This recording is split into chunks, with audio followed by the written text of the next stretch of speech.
सत्य 24 live news, जनता की आवाज आप तक।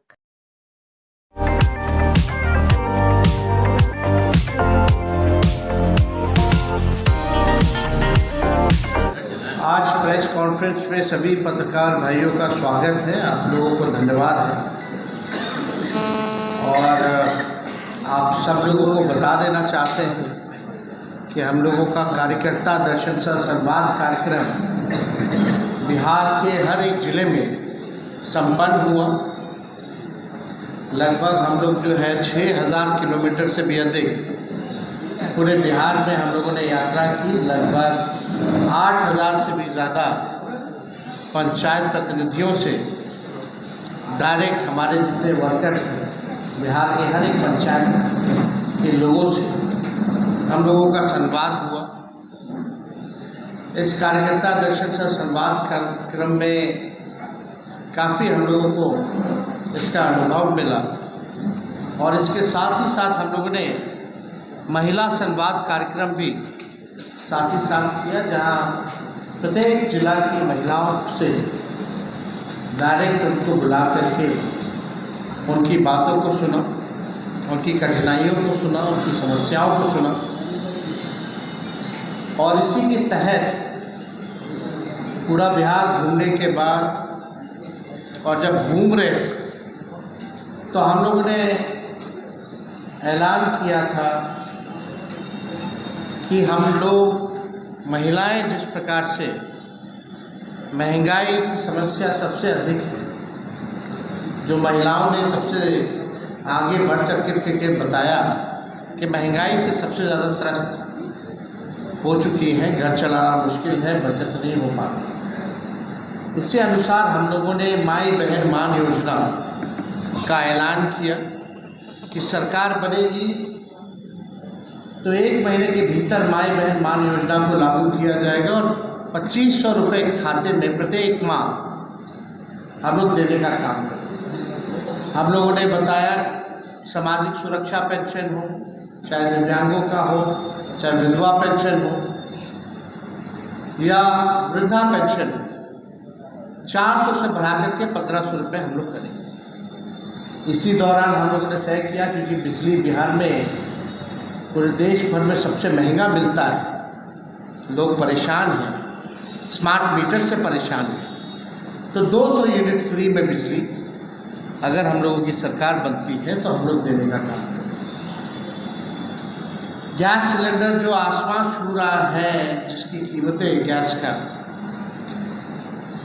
लोगों का कहना है सिलेंडर है लेकिन गैस नहीं है, कोई फ़ायदा नहीं है, हिम्मत नहीं हो पाता गैस भराने के लिए इस महंगाई के दौर में। जो 1200 रुपये हो गया है उसको हम लोगों ने तय किया कि इसको 500 रुपये हम लोग करने का काम करें। कल बिहार का बजट जो है वो पेश होगा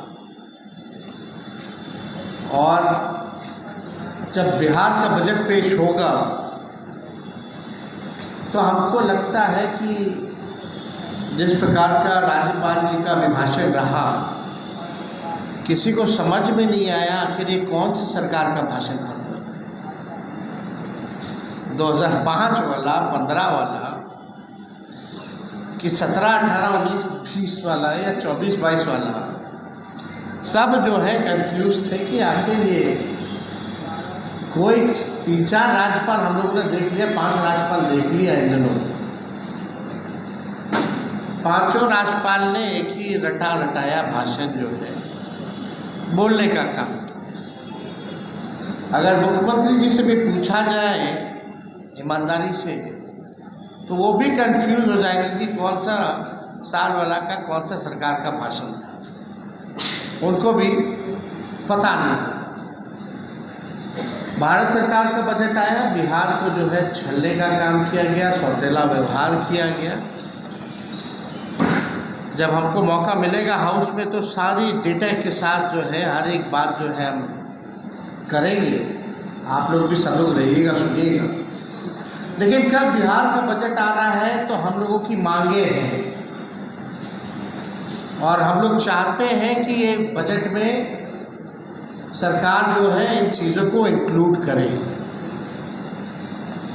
सबसे पहला कि ये जो वृद्धा पेंशन जो 400 रुपये या सामाजिक सुरक्षा पेंशन 400 रुपये है, चाहे दिव्यांगों का हो, चाहे विधवा का हो या वृद्धा का हो, हमको लगता है कि देश भर में सबसे कम पेंशन जो है बिहार में ही मिलता है। और हमको याद नहीं कि 20 साल में नीतीश कुमार जी ने इसको बढ़ाया भी है कि नहीं बढ़ाया। लालू जी जब थे तो उस समय 30 रुपया था, उसको बढ़ा करके उन्होंने 95 के आसपास उन्होंने 100 रुपया किया था। लेकिन वैसा 20 सालों से 400 रुपये जो है दिव्यांगों को, वृद्धाओं को और विधवा को मिल रहा है, ये नाजायज़। सरकार कहती है कि हम लोग 3 लाख करोड़ का बजट बढ़ा दें, हर बार वाहवाही करती है कि हम लोगों ने बजट को बढ़ा दिया, लेकिन आज तक इन विकलांगों का, दिव्यांगों का, वृद्धा लोगों का पेंशन क्यों नहीं बढ़ाया गया। बगल का राज्य जो हमसे ही अलग हुआ था, झारखंड, वहाँ 1000 रुपये मिल रहा है और बिहार में केवल जो है 400 रुपये ही मिल रहा है। तो हमारा पहला मांग है, चाहे वृद्धा पेंशन हो, दिव्यांगों का पेंशन हो या विधवा पेंशन, इसको 400 से बढ़ा करके जो है 1500 रुपये किया जाए। और हमारी दूसरी सबसे बड़ी मांग है, क्योंकि हम लोगों ने महिलाओं से संवाद किया, महंगाई जो है सबसे ज़्यादा बढ़ा हुआ है अब तक के मुकाबले। लोग के घर में अगर कोई बीमार पड़ जाए तो इलाज कराना, दवा कराना, घर का बजट बिगड़ जाता है। आप लोगों को हम ये बता देना चाहते हैं, एक बहुत ही महत्वपूर्ण आंकड़ा सामने आया है महिलाओं को लेकर के। नीतीश जी हमेशा वाहवाही लेते हैं, कहते हैं कि महिलाओं के लिए कुछ किया, पहले कुछ था, पहले कुछ पहनती थी, 2005 के बाद उनके मुताबिक पहनने लगी है महिलाएं। लेकिन आदरणीय मुख्यमंत्री जी, ये भारत सरकार का आप डेटा पढ़िए, आंकड़ा पढ़िए। हम तो ज़्यादा पीछे की बात नहीं करना चाहते, हम वर्तमान और भविष्य की बात करना चाहते हैं। और वर्तमान में अगर आप देखें, नेशनल फैमिली हेल्थ सर्वे हुआ पूरे देश में, उसके अनुसार देश में सबसे अधिक 65% बिहार की महिलाएं एनीमिक है। एनीमिक मतलब खून की कमी है। अब हमारी माताएं बहनें लगभग बिहार में 65% जो हमारी माताएं बहनें हैं वो खून की कमी है। और आप देखिएगा कि महंगाई से परेशान है। जो बच्चों का जो है, बिहार ही सबसे अधिक स्टंटेड यानी बौनेपन के शिकार। हमारे बिहार के बच्चे देश भर में सबसे ज्यादा बौनेपन के शिकार हो रहे हैं। आपकी सरकार ने अभी तक इस पे कोई ध्यान नहीं दिया। महंगाई है, परेशानी है, भाई पति कोई ना कोई बिहार का भाई हमारा पलायन कर रहा है, घर चलाना पड़ता है। महिलाओं को अपने मनपसंद चीज खरीद नहीं सकती, खा नहीं सकती, सारा घर का भार महिलाओं पर है।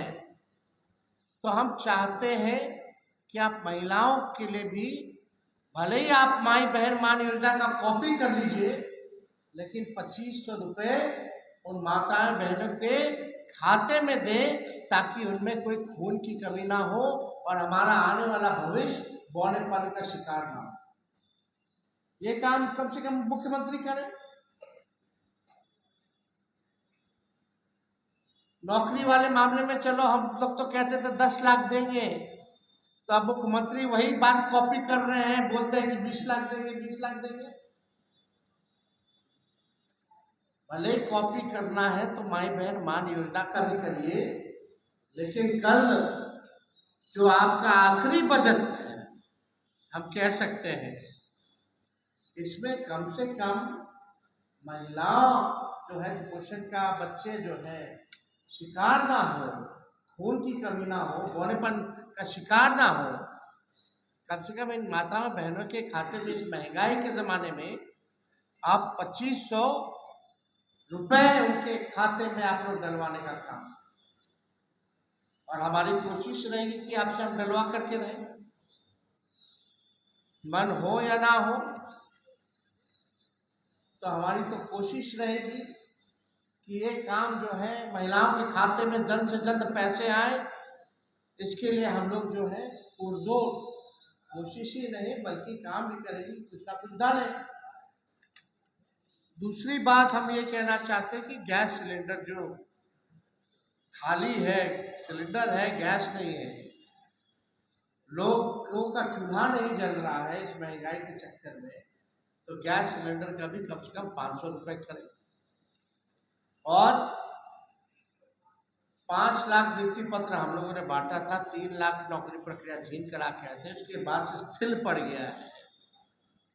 तो हम चाहेंगे कि जो हमारी सरकार ने जो प्रण लिया था 10 लाख नौकरी देने का, 5 लाख नियुक्ति पत्र हम लोगों ने बांटा था, कई पद का लाखों में सृजन हम लोगों ने किया था, कम से कम उसका भी नियुक्ति पत्र वितरण जल्द से जल्द मुख्यमंत्री महोदय कर दें। ये हम लोगों का जो है मांगे हैं। और सबसे महत्वपूर्ण बात, जब हम लोगों ने बिहार में जाति आधारित गणना कराई थी तो उसमें 94 लाख ऐसे परिवार जो पाए गए जिसका आय 6000 से कम यानी गरीबी रेखा के नीचे थे। उस समय हम लोगों ने तय किया था कि इन 94 लाख परिवारों को हम लोग कम से कम 2 लाख रुपए का सहयोग हम लोग करेंगे। लेकिन ये योजना जब से हम लोगों की सरकार गई है तब से ये काम नहीं हो पा रहा। तो हम लोग चाहेंगे कि जो 94 लाख जो परिवार है उसको हम लोग आर्थिक न्याय दें, और सरकार से भी मांग करेंगे कि इस बजट में 2 लाख रुपए का सहयोग जो है उन परिवार के लोगों को करें। इसमें ये भी था कि भाई जो भूमिहीन है उनके लिए भी अलग से 1 लाख रुपया दिया जाए, जिसका पक्का मकान नहीं है उसको 1,20,000 रुपए जो है दिया जाए। ये अभी भी जमीनी स्तर पे कोई काम नहीं हो रहा, ये सच्चाई। हम लोग पूरा बिहार घूम के आए, संवाद किए, कोनो हम लोगों को अधिकारी घेर करके नहीं रखा था। जिस प्रकार से माननीय मुख्यमंत्री जी जाते हैं, यात्रा पे गए, वो यात्रा पे गए ना गए बात बराबर है, लग रहा था पटना अन्य मार्ग में बैठे। कर्फ्यू लगा रहता है, घेराबंदी रहती है, जनता रहती नहीं है। तो जो भी भूमिहीन है बिहार में उनके लिए ये क्या ला रहे हैं, ये होना चाहिए। जातीय आधारित गणना का मतलब यही है, फायदा तभी होगा जब इस डेटा का हम लोग इस्तेमाल करेंगे। ये सरकार इस्तेमाल ही नहीं कर रही है क्योंकि बीजेपी आ गई। हम लोगों ने तो आरक्षण बढ़ा दिया था, अब 16% लाखों में नौकरियों का नुकसान पिछड़ों को, अति पिछड़ों को, दलित समाज को, आदिवासी समाज को हो रहा है। जो 65% हम लोगों ने आरक्षण बढ़ाया था, हम तो चाहेंगे कि भाई ये 65% आरक्षण अगर कोर्ट ने, हाई कोर्ट ने खत्म कर दिया है, सुप्रीम कोर्ट में मामला चल रहा है, तो नया प्रस्ताव लेकर के आए राज्य सरकार। 65 नहीं 75% करते, हम लोग सब लोग समर्थन करके पास करेंगे और इसको शेड्यूल 9 में डाल दीजिए। नहीं तो ये साफ पता चल रहा है कि भाजपा जो है आरक्षण खोर और आरक्षण चोर पार्टी, ये स्पष्ट है। इसी का संदेह हम लोगों का था। 9-10 महीना हो गया और इन लोगों ने आरक्षण को शेड्यूल 9 में नहीं डाला। तो हम सब लोगों का ये मांग है कि जो बजट जो बना है, कम से कम उस डेटा का इस्तेमाल करते हुए उसमें सारा डिटेल है, कौन लोग भूमिहीन है, कौन लोग कितने पढ़े लिखे हैं, कितनों के पास रोजगार है, कितने के पास पक्का मकान है, कौन कचरा धोता है, कौन ठेला धोता है, कौन मजदूरी करता है, सारा डिटेल है। तो इस डिटेल के हिसाब से, जाति आधारित गणना के हिसाब से बजट जो है वो होना चाहिए। और आरक्षण के मामले में हम लोग साफ पहले ही कर चुके हैं कि इसको अगर आपने 75% भी लगेगा, हम लोगों का जो 65% किया हुआ है उसका भी हम लोग साथ देकर के पास करेंगे और शेड्यूल 9 में केंद्र सरकार डाल दें अविलंब। तो हम सब लोग यही चाहते हैं, जो हमारी मांगे हैं, उम्मीद करते हैं कि इसमें जो कल बजट जो होगा, कम से कम महिलाओं के खाते में पैसे देने की बात होनी चाहिए। और हम सब लोग पूरे बिहार में हम लोगों ने घूमने का काम किया, आगे और भी यात्राएं हमारी होंगी, घूमते रहेंगे हम तो हमेशा। लेकिन एक बार बिहार के सामने हमारा जो विजन है, जो हमारा रोड मैप है, जो हमारा ब्लूप्रिंट होगा कि क्या नया मॉडल होगा जिससे हम बिहार को आगे ले जाएं, उस पर हम लोग जो है बड़ी गंभीरता से हम लोग काम कर रहे हैं। और वही चीज़ हम लोग करेंगे जो होने लायक हो। हम लोग जुमलेबाजी करने वाले लोग नहीं हैं। हम लोग जो कहते हैं वो कर करके दिखाते हैं। और नीति आयोग का आपने रिपोर्ट भी देखा होगा, जिसमें बिहार जो है साक्षरता के मामले में, प्रति व्यक्ति आय या निवेश के मामले में, या किसानों के आय के मामले में जो है बिहार सबसे फिसलती है। गरीबी में, पलायन में, बेरोजगारी में बिहार अव्वल राज्यों में है। 20 साल इन लोगों के एनडीए सरकार के बाद 11 साल डबल इंजन की सरकार, फिर भी बदहाल है बिहार। गरीबी, बेरोजगारी, महंगाई, पलायन, कोई कारखाना नहीं, कोई इंडस्ट्री नहीं, लोग परेशान हैं। और एक और हमारी मांग छूट गई थी कि भाई, महत्वपूर्ण मांग ये भी थी कि जो बिहार में बिजली सबसे महंगा, जो पूरे देश में सबसे ज़्यादा मिलता है, तो हर घर कम से कम 200 यूनिट सरकार जो है फ्री में बिजली भी उपलब्ध कराने का काम करे। स्मार्ट मीटर से हर कोई जो है परेशान है। गांव के लोगों का कहना है, ग्रामीणों का कहना है। हमारी हर पंचायत, 8,000 से ज़्यादा पंचायत के प्रतिनिधियों से बातचीत हुई है, कम से कम 200 यूनिट फ्री में बिजली उपलब्ध कराए। और कम से कम किसानों के लिए भी जो है फ्री में बिजली उपलब्ध सरकार को कराना चाहिए। तो ये हम लोगों की मांगे हैं, जो हमको लगा कल बजट आ रहा है, और इस बात को तो हम लोग कई महीनों से हम लोग ये कहते रहे हैं। अब सरकार को ध्यान देने की ज़रूरत है। हालांकि सरकार जो है, आप लोग जान ही रहे हैं, आज की स्थिति बिहार में कोई सरकार नाम की कोई चीज़ नहीं रह गई है। हाउस कैसे चल रहा है, सदन कैसे चल रहा है, वो भी आप देख रहे हैं। सरकार कैसे चल रहा है, वो भी आप देख रहे हैं। तो हम लोग हर एक मुद्दे को विधानसभा में भी हम लोग उठाएंगे। और 4 तारीख को मेरा भाषण भी होने जा रहा है राज्यपाल के अभिभाषण पे। तो सरकार का पोल भी जो है हम लोग खोलने का काम करेंगे, चाहे भ्रष्टाचार का मामला हो, चाहे अपराध का मामला हो, चाहे गरीबी, बेरोजगारी, महंगाई का मामला हो। और हवा में नहीं, उनके मंत्री लोग हवा में जवाब देते। हम लोग बाकायदा ऑथेंटिक डेटा के साथ जो है सरकार के सामने हम लोग बात को रखेंगे। लेकिन आप लोग सब लोग देखिएगा, जब माननीय मुख्यमंत्री जी जवाब देने उठेंगे तो वही टेप रिकॉर्डर बजना शुरू हो जाए। वही टेप रिकॉर्डर हमको लगता है आप सब लोगों को रटा गया होगा।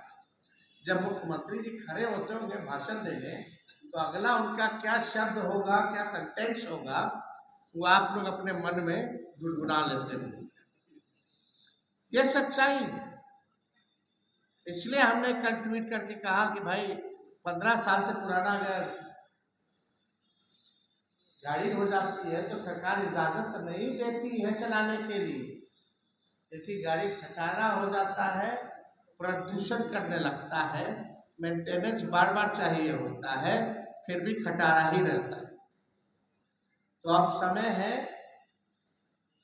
बिहार के लोग नई गाड़ी पे बैठना चाहते हैं, तेज रफ्तार से बिहार का विकास चाहते हैं। 20 साल इनका गति हम लोगों ने देख लिया, जबकि जब 11 साल ये डबल इंजन की सरकार में है। अब बिहार चाहे कूद के प्रधानमंत्री आए, मोस्ट वेलकम प्रधानमंत्री। आप 300 दिन क्या 365 दिन अब मखाना खाइएगा, सुबह शाम सत्तू घोल करके पीजिएगा। घोलना नहीं आता है तो लालू जी सिखा देंगे। सूखा भी खाया जाता है शाम के, और घोल के पिया भी जाता है। तो बिहार की जनता एनडीए सरकार को अच्छे से इस बार चुनाव में सबक सिखाएगी। जिनको सनवाना होगा सनवा देगी बिहार की जनता, जिनको घोलवाना होगा बिहार की जनता घोल देगी। तो अगर आप लोगों का कोई सवाल होगा तो आप लोग पूछ सकते हैं। राजद अपनी घोषणाओं को एनडीए के पाले में क्यों डाल रहा है? तो आपकी अपनी घोषणा। नौकरी के बारे में कौन नौकरी, मैंने आजकल नीतीश कुमार जो हो गए होर्डिंग पोस्टर, आपने सबसे पहली बार किसके मुंह से सुना? मेरे ही मुंह से ना। तो जब उसका कॉपी कर ही रहे तो इसका क्यों नहीं कर रहे? उनके पास कोई विजन तो है नहीं। तेजस्वी आगे आगे रहता है, सरकार पीछे पीछे रहती है, आपको पता होना चाहिए। 17 महीने में जो हम लोगों ने काम किया, रेवेन्यू जनरेशन का क्या आइडिया आपके पास? जबकि बिहार में यार एक आदमी तो देखिए रेवेन्यू फ्री बीच के लिए रेवेन्यू कहाँ से आएगा? बिहार का अभी डेफिसिट 2.9% पे है, तो 3% तक जाके उसके बाद से बिहार डाउनफॉल जाने लगेगा। आपके पास कोई डेटा है जहां सरकार ने कितने करोड़ रुपए जो है सरेंडर किया है, जो बजट का है? बजट का सरेंडर किया है ना, लेकिन ये जो आप लगभग यही सवाल, अब समझ गए आपकी बात कि पैसा कहाँ से आएगा? अपने बाप के पास से तो नहीं लाएंगे। नहीं बात सुनिए ना, अरे भाई सुन तो लीजिए। यही सवाल नीतीश कुमार जी ने बोला था, संभव है, बोला था कि नहीं बोला था? वो संभव हुआ कि नहीं हुआ? लोगों को नौकरी मिल रही है कि नहीं मिल रही है? प्रक्रियाधीन है कि नहीं है नौकरियां? पद का सृजन हुआ कि नहीं हुआ? हम लोग कोई भी अगर बात करते हैं तो डेटा देख करके बात करते हैं, जो प्रैक्टिकल हो और साइंटिफिक रूप से अध्ययन करके ही हम लोग कह रहे हैं। जब मौका मिलेगा तो आप लोगों को भी बता दिया जाएगा। नियर अबाउट नौकरी पे एक्स्ट्रा एक्सपेंस है, सेंट्रल गवर्नमेंट से 9,000 के करोड़ मिल रहा है, लेकिन इसके लिए रेवेन्यू कहाँ से आएगा? इसका कुछ रेवेन्यू है नहीं, सरकार के पास पैसे नहीं। 25% बिहार का अपना रेवेन्यू है, 75% डिपेंडेंसी है। सब कुछ है। बजट जो है, अगर इच्छा शक्ति हो, वेल प्लान्ड हो, बजट को अगर अच्छे से मैनेज कर ले तो अच्छे से घर चलेगा। कम बजट में भी कई लोगों का परिवार जो है कम बजट में भी घर हर सुविधा ला सकता है, लेकिन उसमें कोई बिगड़ा हुआ अगर कोई हो जाए, घर का लोगों का मुखिया का अगर कंट्रोल ना रहे तो घर का बजट कितना आता रहे, रेवेन्यू बर्बाद होता रहेगा। तो you need to control the budget. सबसे पहली बात, आप मैनेजमेंट की बात है। आप लोग सब लोग जान रहे हैं कि हमारा परिवार हो या किसी और का परिवार, कौन कितना वेल मैनेज करता है, बचत कर पाता है, अच्छी चीजों में पैसा लाभदायक योजना चला करके लाता है, तो ज्यादा फायदा होगा ना। तो वी विल, डोंट वरी। हम लोग जो कहना, मेरे को लंबी राजनीति करनी है, हम कोई जुमलेबाजी नहीं करेंगे। I am not 75 years old, मेरा 36 साल उम्र है। भले तेजस्वी की उम्र कच्ची है, लेकिन जुबान कच्ची नहीं है। जो हमने कहा है वो हम करके दिखाएंगे।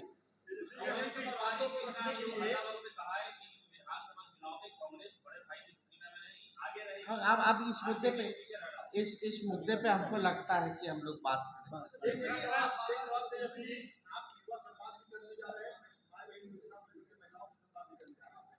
हमारा संवाद देखिए, रसोइयों से भी होने जा रहा है, युवाओं से भी हो जा रहा है, महिलाओं से भी होने जा रहा है, और दिव्यांगों से भी होने जा रहा है।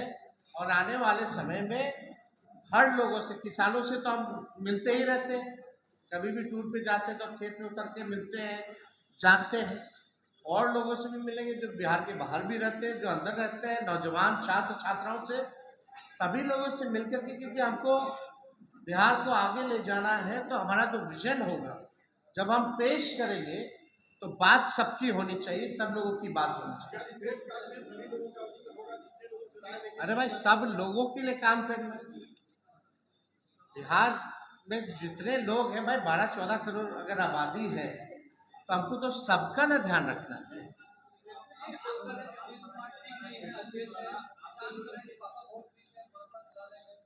आपका सवाल कब बदलेगा? जब से हम आए तब से यही सवाल पूछ रहे हैं। सर्वे आया है और सीएम के तौर पे सबसे फेवरेट आप ही है, 50% से ज्यादा। अब देखिए, हम लोग काम करने में लगे हुए हैं ना, सर्वे आता रहेगा, जाता रहेगा, इस पे हमारा ध्यान नहीं है। हमको अपने आप पे भरोसा है, विश्वास है कि बिहार की जनता इस बार हम लोगों को अवसर देगी। हम लोगों ने जो 17 महीने काम किया है, उस पर भरोसा करेगी। बिहार अब नया चेहरा देखना चाहता है, नया मुख्यमंत्री देखना चाहता है। बिहार तेज रफ्तार से विकास करना चाहता है, बिहार की तरक्की चाहता है। हम लोग को पूरा भरोसा है कि 20 साल मौका नीतीश कुमार जी को मिला है। अब नीतीश कुमार जी ओल्ड मॉडल हो चुके हैं, अब बिहार को नया मॉडल की जरूरत है। आखिरी सवाल। अच्छा, 2 सवाल आखिरी। चलिए,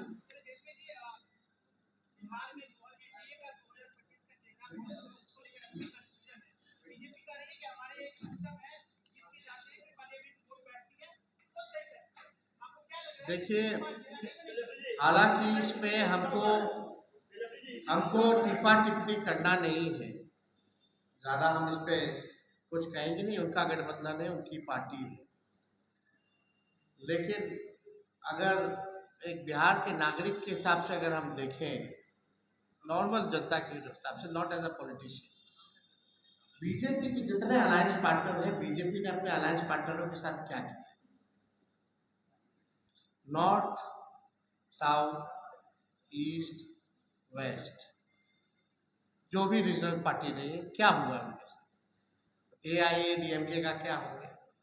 PDP का क्या हो गया? शिवसेना NCP का क्या हो गया? अब नॉर्थ ईस्ट में चले जाए तो छोटे छोटे दल हैं, वहां उन्होंने क्या किया?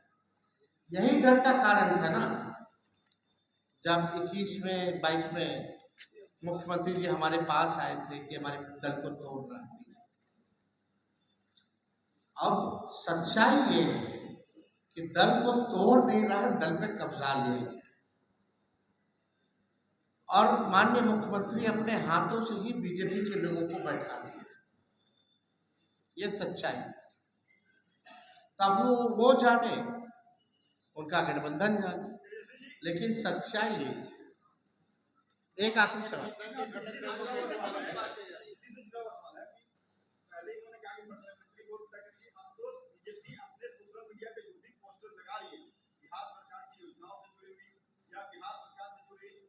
मुख्यमंत्री का चेहरा ही कौन कर दिया? सिर्फ बीजेपी के प्रधानमंत्री हैं, बीजेपी के लीडर हैं, बीजेपी मिनिस्टर है।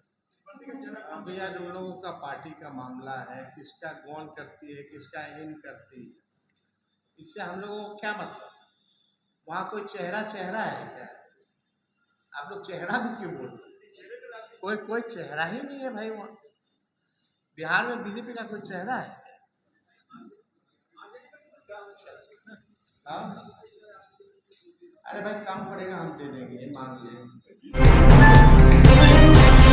Thank you for watching. Don't forget subscribe, like, share and comment down.